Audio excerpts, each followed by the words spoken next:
Welcome to The Explainer.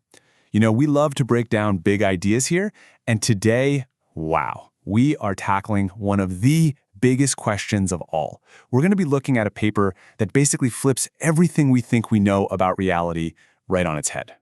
All right, so let's just jump right in. Which came first, the universe or consciousness? Talk about the ultimate chicken and egg problem, right? For a long time, we've had a standard answer. But what if we have the entire story completely backward? And look, this isn't just some late-night philosophical debate. The answer to this question, it changes everything about who we are and our place in the cosmos.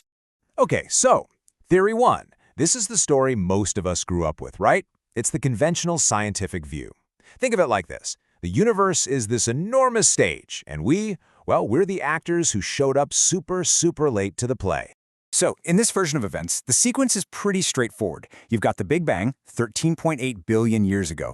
Then, over just an unimaginable amount of time, a vast, totally unconscious cosmos starts to unfold. You get galaxies, stars, planets, and then finally, on this one little rock we call Earth, the slow grind of evolution eventually cooks up a brain complex enough to wake up and say, hey, I exist. In this story, consciousness is like the very last page in a very long book about stuff. And this idea has a name. It's called the emergent theory. The easiest way to think about it is that your brain, it's a factory, a consciousness factory. It's got billions of little workers, your neurons, all firing away in these incredibly complex patterns. And what do they produce? They produce you, your awareness, all your thoughts, your feelings, your entire subjective experience. It's all manufactured right there, inside your head. So, yeah, in this view, the equation is simple. No brain equals no consciousness. End of story. It's a clean, materialist explanation. Matter comes first, mind comes second. But what if that's totally wrong? What if we've got the cause and effect completely backward? What if the mind isn't the product, but the source of everything? All right, let's flip the coin. Theory 2. Mind built the universe. Now, this is where things get really wild. This is a truly radical alternative that says consciousness isn't the product of the universe, it's the source. The paper we're digging into argues that the mind wasn't the last thing to show up, it was there before the beginning. And look, before you dismiss this as some new agey stuff, you gotta know, this isn't a new idea. We're talking about the fathers of quantum physics here. Guys like Max Planck. He and others were totally baffled by what they were finding. At the tiniest, most fundamental level, reality wasn't solid. It was weird. And Planck himself said, hey, behind this force, there has to be a conscious and intelligent mind. He was suggesting that matter itself might actually come from consciousness. So the paper gives this idea a name: non-local consciousness. Think of it as a single universal mind. It's not in a place or in a time because it's the thing that creates space and time. It's the ground of being. It's like the fundamental ocean of awareness that the entire physical universe just emerges from.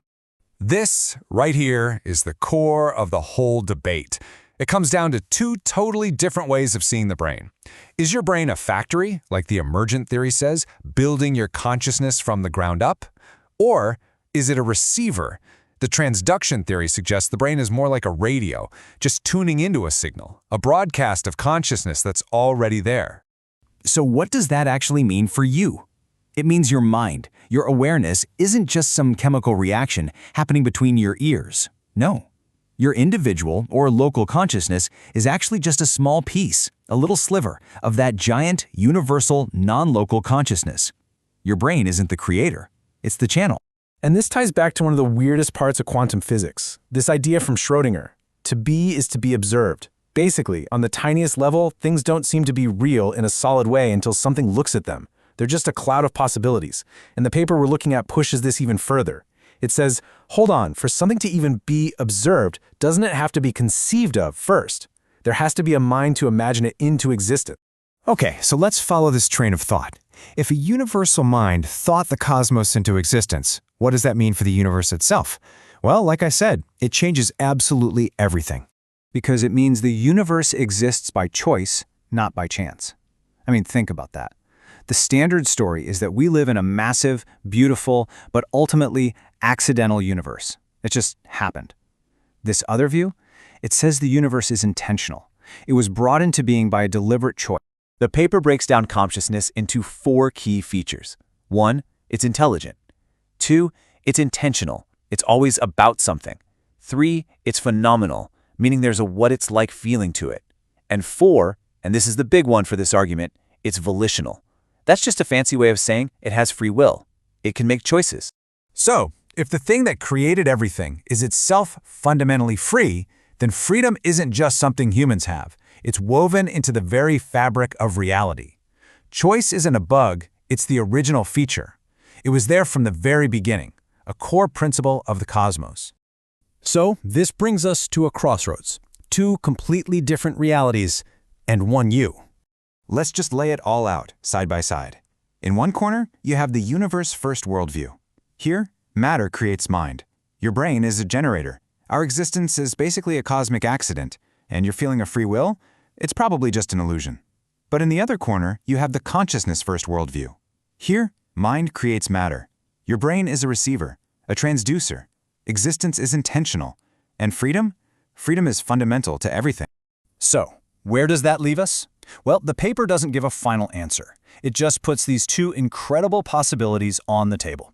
And it leaves us with one heck of a question to chew on. Is your awareness just a random accident of matter? A brief flicker of light in a cold, empty universe? Or are you a piece of the very mind that created everything?